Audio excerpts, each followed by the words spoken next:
Assalamualaikum Bapak Ibu. Kembali lagi bersama saya, Dr. Rahayu. Di episode kali ini, kita akan membahas topik tentang menikah lagi di usia dewasa. Benarkah kita sudah siap secara emosional? Menikah bukan keputusan kecil. Dan ketika keputusan itu diambil untuk kedua kalinya di usia 40, 50, bahkan 60 tahun ke atas, bobotnya terasa jauh lebih berat. Karena kita tidak lagi menikah hanya dengan membawa harapan. Kita membawa sejarah, kita membawa pengalaman kegagalan, kita membawa luka yang mungkin belum sepenuhnya sembuh. Kita membawa anak, keluarga besar, dan tanggung jawab hidup yang sudah terbentuk. Maka pertanyaannya bukan lagi, apakah aku mencintainya? Tetapi, apakah aku benar-benar siap membangun hidup lagi bersama seseorang?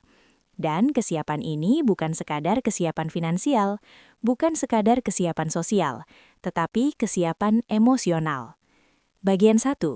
Perbedaan menikah muda dan menikah di usia dewasa. Ketika menikah di usia muda, banyak hal masih fleksibel. Karir belum sepenuhnya mapan, kebiasaan belum terlalu kaku, ego belum sepenuhnya terbentuk. Namun di usia dewasa, kita sudah memiliki pola hidup yang stabil. Kita sudah terbiasa dengan ritme sendiri, sudah nyaman dengan ruang pribadi, sudah memiliki cara berpikir yang mengakar. Artinya, menikah lagi bukan hanya menyatukan dua orang, tetapi menyatukan dua sistem kehidupan yang sudah matang. Dan sistem yang sudah matang tidak mudah berubah. Itulah mengapa kesiapan emosional menjadi kunci utama. Bagian 2. Sudahkah luka lama benar-benar selesai? Sebelum menikah lagi, penting untuk bertanya dengan jujur. Apakah luka dari hubungan sebelumnya sudah benar-benar selesai? Bukan sekadar berhenti berbicara, bukan sekadar tidak lagi bertemu, tetapi benar-benar selesai secara emosional. Jika masih ada kemarahan yang tersimpan, jika masih ada trauma yang belum diproses, jika masih ada kebiasaan defensif yang terbentuk dari masa lalu, maka pernikahan baru bisa menjadi panggung untuk konflik lama. Menikah lagi tanpa menyembuhkan diri sendiri, seperti membangun rumah di atas fondasi yang retak. Dari luar terlihat kokoh, namun di dalam ada tekanan yang perlahan merusak. Bagian 3. Anak dan keluarga besar. Di usia dewasa, pernikahan tidak hanya melibatkan dua individu. Seringkali ada anak yang harus dipertimbangkan. Ada dinamika keluarga besar. Ada penerimaan sosial yang mungkin tidak sederhana. Menikah lagi berarti siap menghadapi penyesuaian peran, kecemburuan yang mungkin muncul, proses adaptasi yang tidak instan. Kesiapan emosional berarti siap mendengarkan keberatan tanpa marah, siap menghadapi penolakan tanpa tersinggung, siap memberi waktu tanpa memaksa. Karena pernikahan kedua bukan tentang kebahagiaan pribadi, tetapi juga tentang harmoni yang lebih luas. Bagian 4, ketakutan yang sering tidak diucapkan. Ada ketakutan yang jarang diakui secara terbuka. Bagaimana jika gagal lagi? Apakah aku akan sanggup memulai ulang untuk kedua kalinya? Apakah aku terlalu tua untuk menghadapi konflik baru? Ketakutan ini wajar. Namun kesiapan emosional bukan berarti tidak memiliki rasa takut. Kesiapan emosional berarti mampu mengelola rasa takut tanpa membiarkannya mengendalikan keputusan.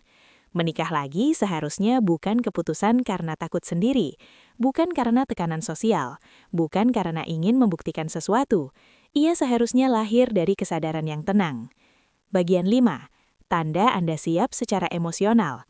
Ada beberapa tanda kesiapan emosional yang bisa menjadi refleksi. Anda tidak lagi membandingkan pasangan baru dengan yang lama. Anda mampu berdiskusi tanpa defensif berlebihan. Anda tidak menikah untuk menyelamatkan diri dari kesepian. Anda siap membangun kompromi bukan hanya menuntut kenyamanan. Anda tetap merasa utuh meski tanpa status pernikahan. Jika pernikahan adalah pilihan sadar, bukan pelarian, maka fondasinya jauh lebih kuat. Bagian 6. Menikah lagi bukan untuk menghapuskan masa lalu. Banyak orang tanpa sadar berharap pernikahan kedua akan menghapuskan luka pertama. Padahal tidak ada hubungan yang bisa menyembuhkan luka jika diri sendiri belum berdamai. Pasangan baru bukan obat, ia adalah partner. Dan partner hanya bisa berjalan seimbang jika kedua pihak sudah berdiri dengan stabil. Namun, ketika kesiapan emosional benar-benar ada, pernikahan kedua bisa menjadi jauh lebih matang, lebih realistis, lebih tenang, lebih penuh komunikasi terbuka. Tidak lagi didorong oleh ekspektasi tidak masuk akal, tidak lagi didorong oleh ego, tetapi dibangun atas kesadaran bahwa hubungan adalah kerjasama jangka panjang. Saya ingin menutup episode ini dengan satu kalimat reflektif. Menikah lagi bukan tentang mengulang cerita. Ia adalah membangun bab baru dengan kesadaran yang lebih dalam. Usia bukan penghalang, namun kedewasaan emosional adalah syarat mutlak. Jika Anda menikah lagi karena siap, bukan karena takut sendiri, maka peluang untuk membangun hubungan yang lebih sehat dan damai akan jauh lebih besar. Saya Dr. Rahayu, dan saya percaya keputusan besar harus lahir dari hati yang sudah tenang, bukan dari luka yang belum sembuh.